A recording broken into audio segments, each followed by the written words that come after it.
और जो औरतें हमें आकर गिला करती हैं बाज़ वक़्त, हमें तवीज़ दे दो, मेरा मसाला सही मैंने ठीक नहीं होता, मैं को तवीज़ दो, मैं कभी पूछूँ भी क्यों ठीक नहीं है। हमारी माँओं बहनों में बाज़ वक़्त गलतियाँ मौजूद हैं।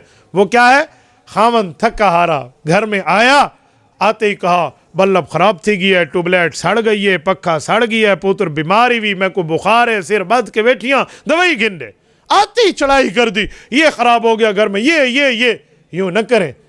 आप उसे बिठाएं, उसे पानी पेश करें, उससे पूछें हाल हवाल। थोड़ा टाइम के बाद आप 10 काम भी बताओगे तो वो 20 करेगा। लेकिन आते ही आपने उस पर चढ़ाई कर दी है, आपने उसको मौका ही फराम नहीं किया, तो पीछे क्या बनेगा। हमारे एक दोस्त हैं, हकीम हैं, उनके पास एक औरत आई कि मुझे ज़हर चाहिए। कहा क्यों? कि मैं अपनी सास को देती हूँ, मेरे साथ लड़ती है। कहा अच्छा बेटा ये ज़हर है, लेकिन फ़ौरन न खिलाना, ये 6 माह की स्लो पॉइज़न है, आहिस्ता आहिस्ता असर करेगा ताकि तेरे ऊपर कत्ल का इल्ज़ाम ना आए। खिलाती रहो और इन दिनों में अपनी सास के साथ बेहतर हो जाओ, उसकी कड़वी कोसली बातों पे सब्र करो, 6 माह बाद मर जाएगी, तेरे ऊपर इल्ज़ाम भी नहीं। उन्होंने कहा हकीम साहब थैंक यू, लेकर चली गई। 4 माह तक तो छोड़ो, अभी 1 माह गुजरा था, 6 माह तो दूर, अभी 1 माह गुजरा, वापस आई। हकीम साहब मैं अपनी बात पे शर्मिंदा हूँ, उसका त्रियाक दे दो ताकि मेरी सास खाए और ठीक हो जाए। कहा क्यों, तूने सास को मारना नहीं है? कहा वो मैंने ज़ार तो दी हुई है, लेकिन आजकल मेरी सास मेरे साथ बहुत अच्छी है, बहुत प्यार करती है, मैं नहीं चाहती वो मरे। तो हकीम ने कहा शाबाश बेटा, परेशान ना हो, डोंट वरी, मैंने ज़ार नहीं ताकत की दवाई दी थी, ज़ाहर तेरे रवैये में थी, जो तू उसके साथ सख्त थी, तूने रवैया ठीक कर दिया, घर अमन में आ गया। तो आज हमारे यहाँ यही हाल है, हम मामलात तो ठीक करें। मैं घर की बहुओं को समझाता हूँ, आज बहू हो कल की सास हो। आज तुम अपने खामद को उसकी माँ से तोड़ोगी, कल तुमने भी सास बनना है, तो तेरा बेटा जब बीवी लेकर आएगा वो तुझसे अपनी बीवी को लेकर, तेरे ऐसे भी उसकी बीवी तुझसे अपने बेटे को तोड़ देगी। तो क्या करोगी फिर आप? तो इसीलिए थोड़ा गुजारा, थोड़े मामलात में नरमी। मैं ख़वातीन की गुफ्तगू में ये बात कहता रहता हूँ कि देखो अगर आपके पास 5 रंग के सूट पहनने के, सफ़ेद है, पीला है, नीला है, सब्ज़ है, सुर्ख है, तो आपने कोई भी पहनना है, लेकिन सास की दिलदारी की खातिर उसे भी माँ समझो।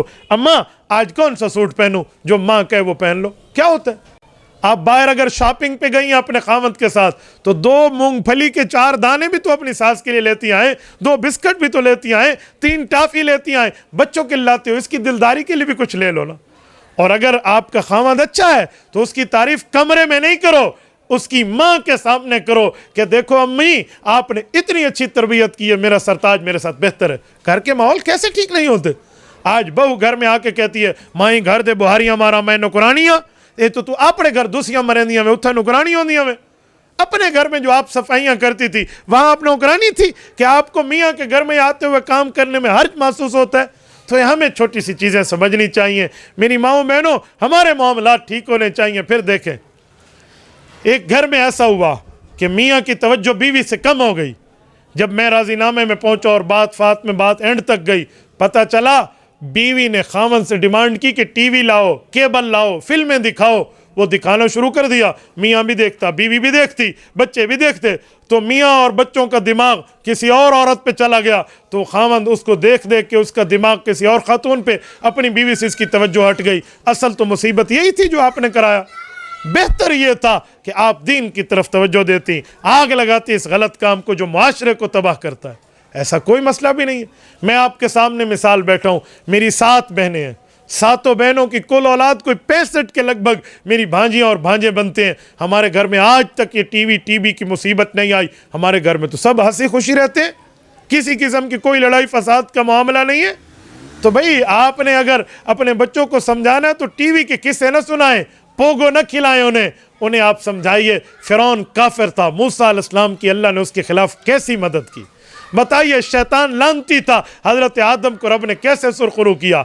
बताइए हज़रत रसूलुल्लाह की इमदाद कैसे हुई और अबू जहल गर्क कैसे हुआ। ये बताइए, इस्लाम बताइए, कुरान बताइए, दीन बताइए, शरीयत बताइए। कल ये बेटे आपकी इज़्ज़त और एहतराम करेंगे। और अगर यूँ नहीं है तो यकीन माने मैं हैरान हो जाता हूँ क्या से क्या मामलात होते हैं। ये तो फिक्र करते हैं कि मैं इसीलिए जो है ना झूठ बोल के हराम कमा रही हूँ या हराम कमा रहा हूँ कि मेरी औलाद का क्या होगा, मैं मर जाऊँगा, इनके लिए कुछ छोड़ के जाऊँ। ए काश तू ये सोच लेती या सोच लेता कि मेरी औलाद मर जाएगी तो इसका आखिरत में क्या होगा। तो इनको हलाल देना चाहिए था, मामलात ठीक करने चाहिए थे ताकि उनकी भी इज्जत हो, आखिरत में हमारी भी हो।